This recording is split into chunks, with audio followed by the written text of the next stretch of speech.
Hey y'all, and welcome back to the party. It's your girl, BrittReacts, and today we are reacting to Tom Segura on meeting Bruce Bruce. Let's see what he has to say.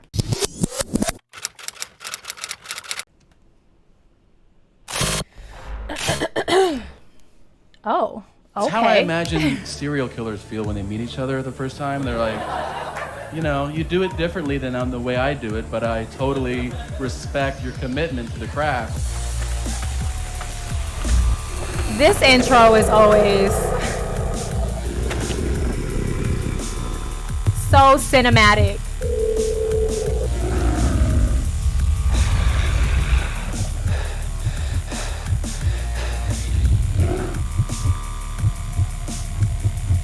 That's like a lot of wolves.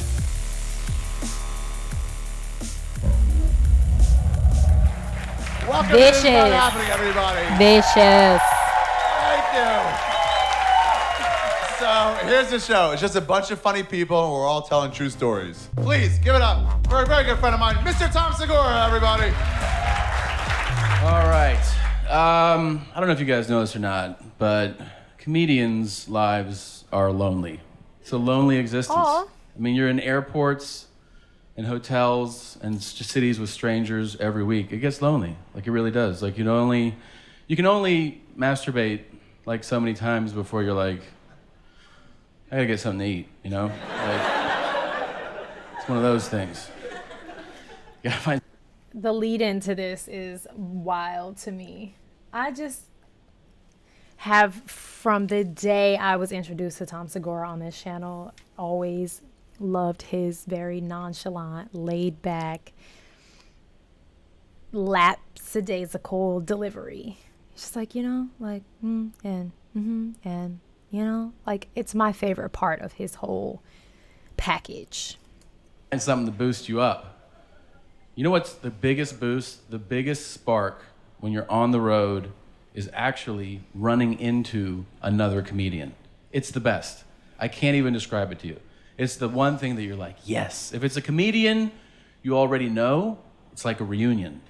If it's a comedian you've never met, I see that. There's so much excitement at the potential. You're like, is he gonna be weird? Is he gonna be hilarious? Is it gonna be hilarious how weird he is? Like, there's so much there. You know, it's how I imagine serial killers feel when they meet each other the first time. They're like, you know, you do it differently than the way I do it, but I totally respect your commitment to the craft. Like, It's actually a great analogy. Great analogy, actually. The way that can apply to both is why it's such a great analogy, not because of the smirial smillers. than the way I do it, but I totally respect your commitment to the craft. Like, you keep their toes in jars. That's nuts. That's awesome. So I'm at the airport and I'm waiting to board a flight. And who do I see at the gate boarding the same flight? The comedian, Bruce Bruce. Now, if you don't know who Bruce Bruce is, I was just about to say, Bruce Bruce is one of, like, again, I didn't grow up on a lot of comedy. It just, like, wasn't kind of the house I grew up in. My uncle watched a lot of comedy, so when I used to go to my cousin's house, that was pretty much the only time I was, like, super exposed to it. I should not say super, because most times he'd be like, go upstairs, because it was, like, inappropriate.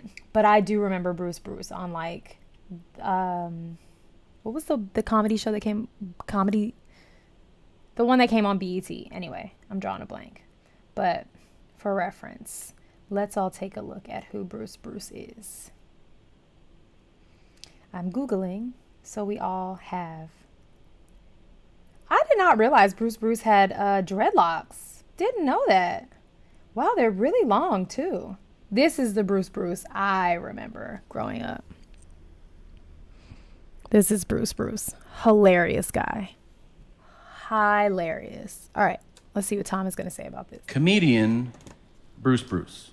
Now, if you don't know who Bruce Bruce is, super successful comic. He's had TV shows. He sells out clubs and theaters everywhere. He's awesome. I've never met him. I see him at the gate. I'm like, I'm gonna go talk to Bruce Bruce. And then I go, no, you're not. Bruce Bruce doesn't want to talk to you. Yeah, I was just going to say, does Bruce Bruce know who you are? because random people just walk. I mean, I'm sure random people walk up to Bruce all the time. So actually, no, maybe not. It doesn't matter. Go say hi, Tom. Talk to Bruce. And then I go, no, you're not. Bruce doesn't want to talk to you. So I don't say anything. Then we board the flight. Oh, they're on the same flight. Upgraded. Woo, woo! Upgraded. Whoa, whoa! And now, who is sitting directly across the aisle from me? Bruce. Now I can't help myself. Now I have to say something. So I introduce myself to Bruce. Now, for this to really make sense to you, if you don't know who he is, I have to paint a picture, okay? Bruce is black. He has dreads, and I he's did a not big know boy, that. all right? Like when you say your name twice, there's a lot of you. That's really true. When your nickname is your name 2 times, it is kind of telling.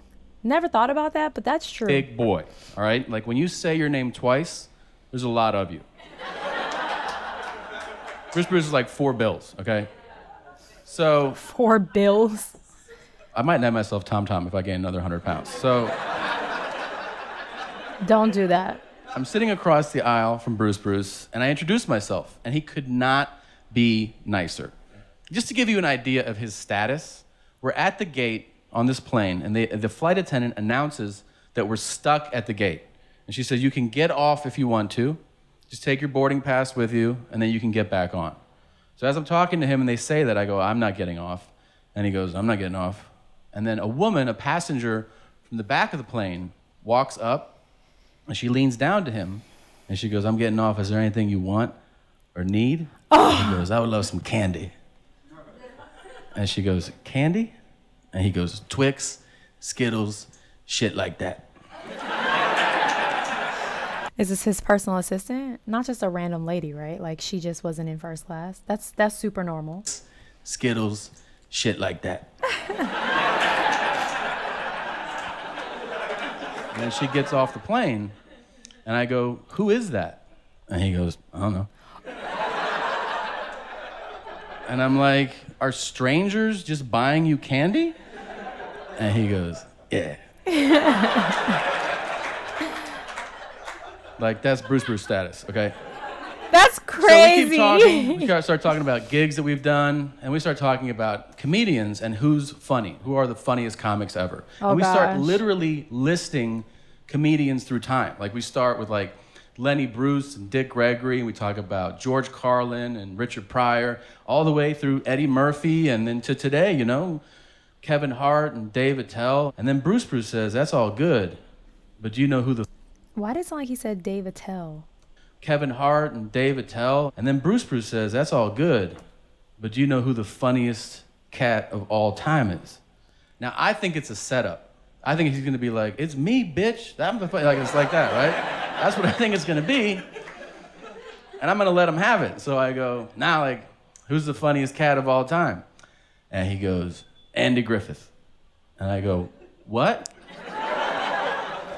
Andy Griffith of the Andy Griffith Show? Wasn't there like whistling at the beginning of it? I feel like the Andy Griffith Show came on like every morning before like 7 a.m. because I would like wake up and get ready for school and turn on like Saved by the Bell or something like that. And right before then, the Andy Griffith Show come on. That's the Andy Griffith Show, right? With the whistling. That's the extent of what I know, if I'm correct. So I cannot gauge how funny he is. Andy Griffith. And I go, what? And he goes, Andy Griffith. And I go, are you talking about like that dude? I was right. And he goes, yeah, you ever been to the Andy Griffith Museum before? And I go, what kind of question is that? No, of course not, man. Like, is that real? And he goes, real? They have the car that he used to sit in, and you can sit in it too. And you can touch shit that he used to touch. And he goes, did you ever see episode 215 of the Andy Griffith Show? Stop. And I go, no, ass burgers. I didn't see episode 215.